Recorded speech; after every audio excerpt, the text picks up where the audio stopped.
Hey y'all, you ready for a little blow dry tutorial again? Start out with the products that I use today. Amika, the Cure Shampoo and Conditioner 21-in-1 Revival. That is my kick-ass blow dryer. As you can see, my hair is frizzy and curly when it's wet. Make sure you comb your product through, especially the 21-in-1 because it's a little bit of a thicker product. So you want to make sure it gets distributed.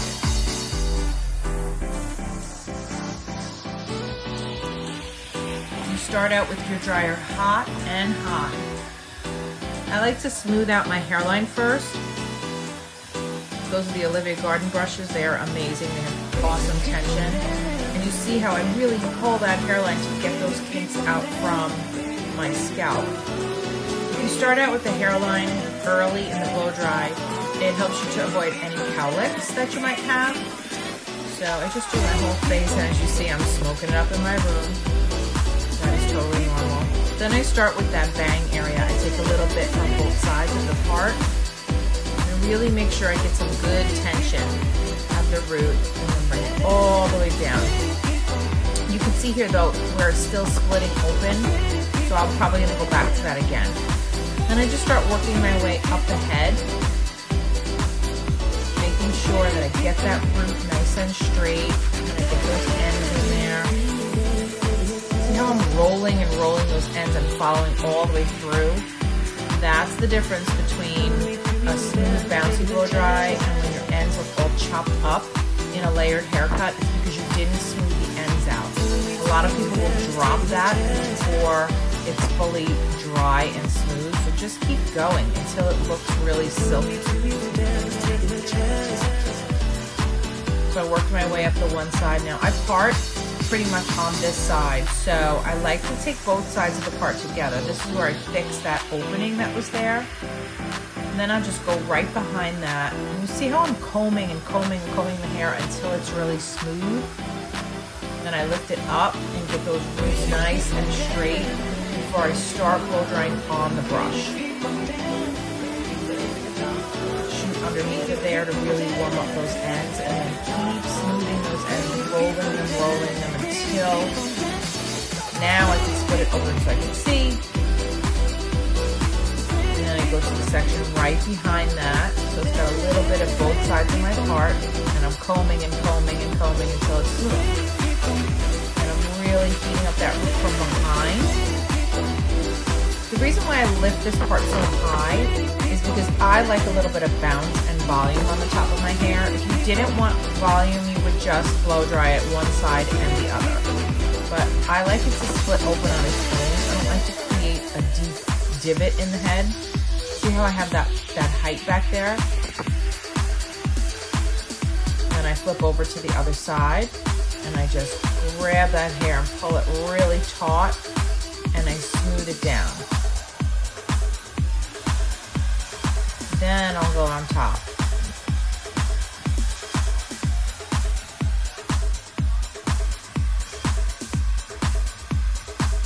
I'll just keep working my way up the side of my head. And I wrap around the brush like that to get good tension. Now I want you to watch this piece because I kind of flip the way my hands are. And then I really don't love the way it turns out when I finish it. You see how it has like a frizz in it and a bend? I didn't like that. So I'm gonna pick it back up and I'm gonna go the other way. I'm gonna blow it more towards my face. And then I was able to get it. Now I didn't get that front hairline on this side because that's not where my part is. So I wanna make sure I get that smooth. Now I got that one section left on the side. But because it's past the parietal ridge, which is where the head begins to curve and turn into the top of the head, I'll sort of lift it.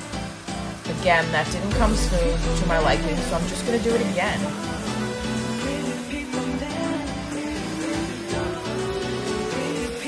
And then I really get that top going up because I like the volume on the top.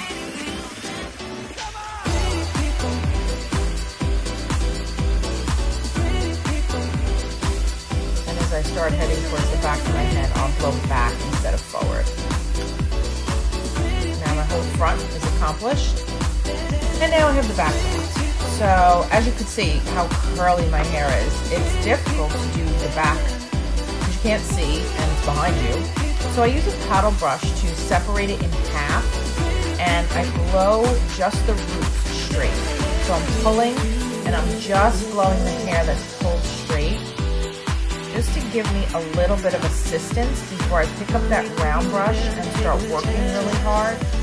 So I'm just dragging that root, making it straight. But you can see how frizzy my ends are. If I left it like that, it would look disgusting.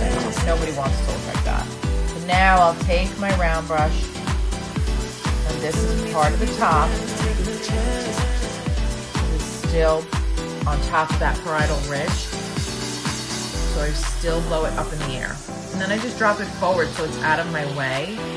Now the rest of it I'm able to sort of either go side to side or down. It's so much easier if you just blow from the center of your head off to each side, because then you can see what you're doing.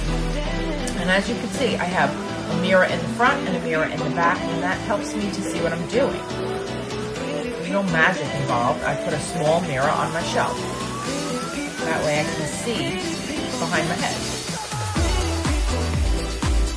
You can see there's smoke coming out of there. That's some product. That's some moisture coming out. I'm not burning my hair. My dryer never stops moving.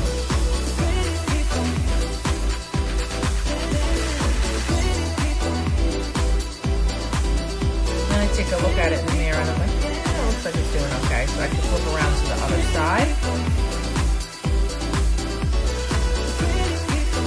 And this is me facing the front of the mirror, but I can see through the small mirror in the back what's happening back there.